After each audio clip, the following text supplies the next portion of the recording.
دل سے راضی نہیں ہے. حالات تو اللہ پہچانتا ہے، بندہ بھی کبھی کبھی پہچان لیتا ہے. جیسے اس کی جو ہے ایک ہمارے ہندوستانی دوست مثال پیش کرتے ہیں، ہندوستان میں جو ہے کوئی مہمان آتا ہے تو اس کو کہتے ہیں کہ بھائی چائے لے کر آؤ، اسی کے کندھے پر ہاتھ لے کر رکھ کر یوں کرتے ہیں، کندھے پر ہاتھ رکھ کے نہیں لینا رہا. تو لفظی طور پر کہ چائے لے کر آؤ، لیکن پیچھے سے یوں کریں کہ اسی کے کندھے پر ہاتھ رکھ کے یوں کریں گے.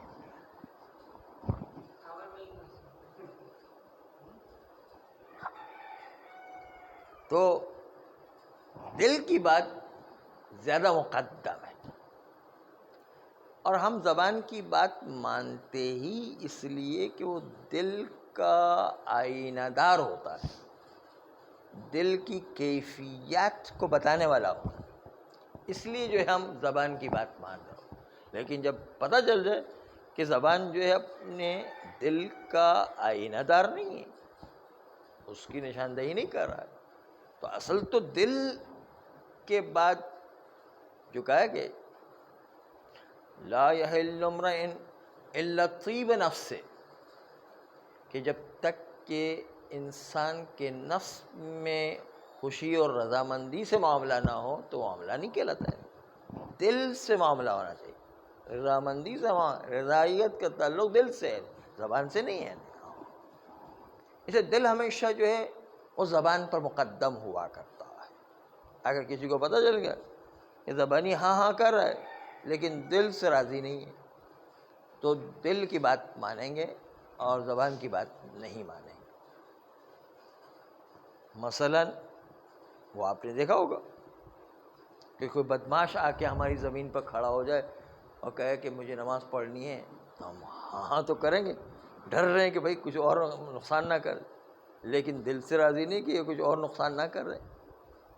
بدماش کو ہم اجازت نہیں دینا چاہتے، لیکن بہرحال کیا کرے، مجبور ہے، اگر منع کیا تو کچھ اور کر دے گا، چاقو نکال دے گا یا کچھ بندوق نکال دے گا. تو یہ جو اسی کے ذیل میں جو لوگ فنڈنگ کرنے جاتے ہیں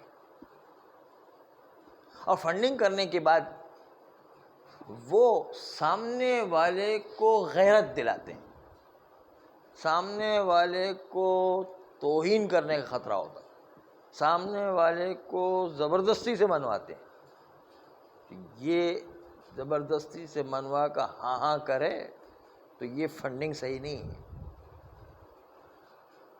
غیرت کے نام پر یا جو ہے اس کو کسی اور جذبات کے طور پر جو ہے اس کو بھڑکا دینے اور اس کے جذبات سے کھیل جائے، ایسا جو ہے وہ کر کے اس کو راضی کرنا، دل سے راضی نہیں ہے، زبان سے وہ کہنے پر مجبور ہو گیا کیونکہ اس کو اپنی غیرت بچانا ہے، اپنی عزت بچانا ہے. تو عزت پہ کھیل کے اس سے زبانی بات نکلوا لینا، اس سے کوئی ڈونیشن نہیں ہوا کرتا، وہ تو غصب کہلاتا ہے نا. کہیں کہ بھائی مثال کے طور پر کسی سیٹھ صاحب کے پاس جاتے ہیں اور کہیں کہ بھائی آپ 2 لاکھ کا ڈونیشن دے دو. کہا اگر جو ہے آپ نہیں دیں گے تو ہم تو باہر بتائیں گے کہ سیٹھ صاحب نے ہمیں ایسی، باہر بتائیں گے کہ ہمارے سیٹھ صاحب نے رد کر دیا، تو آپ کی عزت چلی جائے گی. آپ کو جو ہے پھر آپ کی عزت پیاری ہے یا پیسے پیارے ہیں؟ تو بیچارہ عزت بچانے کے لیے دے دیتا ہے، اور عزت بچانے کے لیے جو دیتا ہے تو دل سے تو نہیں دے رہا ہے، وہ اپنی عزت کی خاطر بچانے کے لیے پیسے دے رہا ہے. تو ایسی جو ہے ایسا ڈونیشن جائز نہیں ہے، حرام ہوا کرتا ہے، اور یہ بھی غصبی مال میں سے شمار ہو. تو زبان کہنے کا مقصد ہے کہ زبان کچھ کہہ رہی ہے اور دل کچھ کہہ رہا ہے، تو زبان کی بات نہیں چلے گی، دل کی بات چلے گی. دل زبان پر مقدم ہے. اور اس کو بالکل برعکس کہ ظاہری تو زبان سے منع کر رہا ہے، کہا تم کم بخت ہو، گالی بھی دیتا ہے اور کہتا ہے چھوڑو ہماری زبان ہماری جو ہے جائیداد کے اندر تم جو ہے نماز پڑھنے کے لیے بدبخت جاؤ ایسے، لیکن پتہ ہے دل سے راضی ہے. تو اب اس کی گالیاں قبول ہوں گی یا جو ہے دل کی بات چلے گی؟ یہاں بھی دل کی بات چلے گی. وہ اگرچہ کہ ظاہر اللہ سے گالیاں بھی دے رہا ہے، بدبخت بھی کہہ رہا ہے، نکال بھی رہا ہے، دھکے مار رہا ہے، لیکن پتہ ہے مذاق میں کہہ رہا ہے، وہ جو ہے دل سے راضی ہے. تو اصل بات دل کی چلتی ہے، زبان کی نہیں چلتی. اس لیے 2-3-4 مثالیں آپ کے سامنے پیش کی جس سے آپ کو اندازہ ہو سکے کہ دل کی بات کو کیسے پڑھا جاتا ہے. بات ہوا نا دل کی.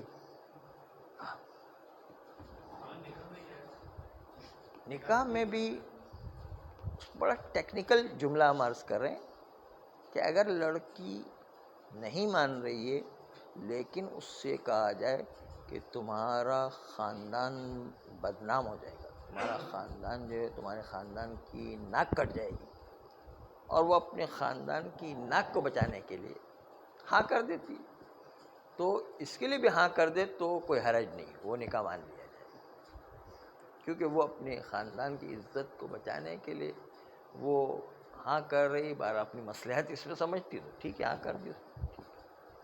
وہ جو ہاں کا ہے وہ اپنی مصلحتوں کو مد نظر رکھے ہاں کا ہے تو ٹھیک ہے، کوئی مسئلہ نہیں. لیکن کوئی زبردستی سے اس سے اگلوائے کہ اگر تم نے نہیں جو ہے نکاح کی اجازت دی تو تمہیں جو ہے میں کاٹ کے رکھ دوں گا، تمہیں میں گھر سے نکال دوں گا، یہ جو ہے پھر نہیں چلتی. یہ اجازت جو ہے وہ زبردستی کی اجازت کرے. وہ اپنی مصلحت سمجھ کے کسی وجہ سے بھی اجازت دے دیتی ہے تو ٹھیک ہے. اس لیے ٹیکنیکل جملہ یہ کہ اجازت وہاں پر اگر وہ اپنی مصلحتوں کو مد نظر رکھ کر دے دیتی ہے تو ٹھیک ہے، کہ اپنے خاندان کی عزت کو بچانے کے لیے ٹھیک ہے اجازت دے دی کافی ہو. خیر، دوسرا مسئلہ یہ ہے کہ اگر کسی کی مرحوم کے اوپر خمس و زکوٰۃ و وجوہات شرعیہ ادا نہ کرنے کی وجہ سے اس پر چند وجوہات شرعیہ ہیں، تو کیا اس کی جائیداد میں تصرف کر سکتے ہیں؟ کہتے ہیں وہ تصرف اجازت ہے کہ جو اس کے واجبات کے ادا کرنے میں مانع نہ ہو. مثلا وارثوں کی اجازت سے وہ نماز پڑھ لے تو اس میں زکوٰۃ ادا کرنے میں کوئی معنی نہیں، یا وارثوں کی اجازت سے وہاں پر کسی قرضدار کا قرضہ ادا کر دے، یا وارثوں کی اجازت سے وہاں پر جو ہے کسی قرضدار کے قرضے کی ذمہ داری اپنے سر پر لے لے، اس میں کیا ہے؟ اس سے اس کے واجبات زکوٰۃ و خمس و وجوہات شرعیہ میں کوئی رکاوٹ نہیں ہے. جو بھی چیز ایسے تصرفات میں شمار ہوتی ہے کہ واجبات و وجوہات کے ادا کرنے میں رکاوٹ نہیں ہے، اس کو انجام دینے کی اجازت ہے. تیسرا مسئلہ ہے کہ اگر کسی جگہ پر جائیداد میں وارث بچہ ہے، نابالغ بچہ، یا وارث مجنون ہے، یا وارث غائب ہے، تو ان کی اجازت تو لینا ممکن نہیں ہو رہی، کیونکہ بچے کی اجازت تو نہیں چلتی، مجنون کی اجازت بھی نہیں چلتی، پاگل کی اجازت بھی نہیں چلتی، اور غائب آدمی تو غائب ہے، اس کی اجازت تو چلے گی نہیں، یعنی اسے اجازت لینا ہی ممکن نہیں. تو پھر ان کے ولی کی اجازت سے اس مال میں تصرف کیا جا سکتا ہے. ولی کی اجازت سے، جو ولی بچے کی مصلحت کو مد نظر رکھ کے اجازت دے گا. مجنون کا ولی، پاگل کا ولی اس کی مصلحت، پاگل کی مصلحت کو مد نظر رکھ کے اجازت دے گا. جو غائب ہے اس غائب کے مصلحت کو مد نظر رکھ کے غائب کا ولی اجازت دے گا. اجازت سے بھی یہ کام کیا جا سکتا ہے. ہاں البتہ کچھ ایسے چھوٹے چھوٹے امور اور کام ہیں کہ جو مقدمہ قرار پاتے ہیں غسل و کفن و دفن کے لیے مرحوم کے لیے وہ چھوٹے چھوٹے کام بغیر اجازت کے بھی کیے جا سکتے ہیں. یا غسیسہ نہیں کہتے، چھوٹے چھوٹے کام جو بغیر اجازت کے کیے جا سکتے ہیں، جو غسل و کفن و دفن کے مقدمات میں سے شمار ہوتے ہیں. جو مرحوم کی جو ہے وہ سارے کام انجام دینا، اس میں دفن کرنا ہے، غسل دینا ہے، کفن کرنا ہے، تو اس کے لیے جو چھوٹے چھوٹے کام ہوتے ہیں اس میں اجازت کی ضرورت نہیں. حتیٰ بچہ بھی ہو اور مجنون بھی ہو، حتیٰ غائب بھی ہو، تو اس میں اجازت کی ضرورت نہیں. چوتھا مسئلہ یہ کہ اگر کسی کی جائیداد میں ہم نماز پڑھنا چاہتے تو صراحتاً وہ اجازت دے، یا کچھ ایسا لفظ کہے کہ جس لفظ میں سے نماز پڑھنے کی اجازت نکل رہی ہو. جیسے وہ کہے کہ ہاں آپ یہاں رہ سکتے ہیں، آپ یہاں بیٹھ سکتے ہیں، آپ یہاں پر سو سکتے ہیں، اس سے پتہ چلتا ہے کہ نماز پڑھنے کی بھی اجازت دی ہے. یا کچھ امور ایسے انجام دے رہا ہے جس سے اطمینان پیدا ہو رہا ہے کہ وہ ہمارے اس نماز پڑھنے سے راضی ہے، تو پھر بھی اس کی جائیداد میں نماز پڑھی جا سکتی. یا صراحتاً اجازت دے، یا کہ ہاں آپ رہ سکتے ہیں یہاں پر، یا کہے کہ جو ہے ایسے امور انجام دے کہ جس سے اطمینان پیدا ہو جائے کہ وہ راضی ہے نماز پڑھنے پر. پانچواں مسئلہ یہ ہے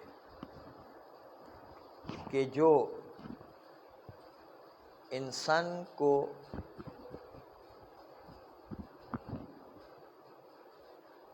پانچواں مسئلہ یہ ہے